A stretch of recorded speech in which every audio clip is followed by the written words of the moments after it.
Aici am făcut și eu școala, aici au făcut și frații mei, aici au făcut și nepoata, acum am nepotul în clasa 0. E școala, noi ziceam școala Buchinilor, chiar dacă nu stați în Buchini, bine ați venit la școala Buchinului, așa cum îi zicem noi, și cred că ăsta este cel mai frumos lucru. Totdeauna s-a făcut școala serioasă aici la numărul 4. Totdeauna baza cred că se pune aici.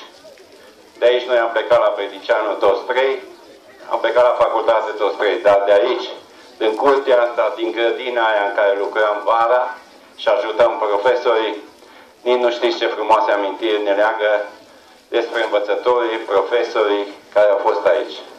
V-ați ales o școală bună și vă felicit. Și eu am ales.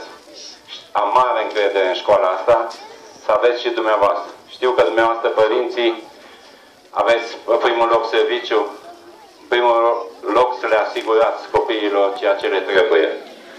De aceea să fiți aproape de ei, de copiii dumneavoastră, de nepoți, de profesori, de directori, ca școala să meargă bine.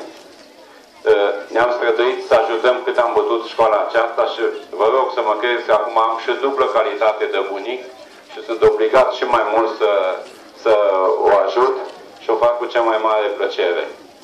Că succesul în viață nu e o autostradă, e o potecă strâmtă pe care ajung numai aia care să țin serios. Pentru copii nu contează că ai luat o notă mai mică, ai să te bucuri mai târziu când e o notă bună. Orice eșec faci este premergătorul succesului. Trebuie să știți că urmează o perioadă destul de grea și întotdeauna la jumătatea lui iunie până la de la jumătatea lui septembrie până la jumătatea lui iunie, aici vă petreceți cea mai mare parte a timpului.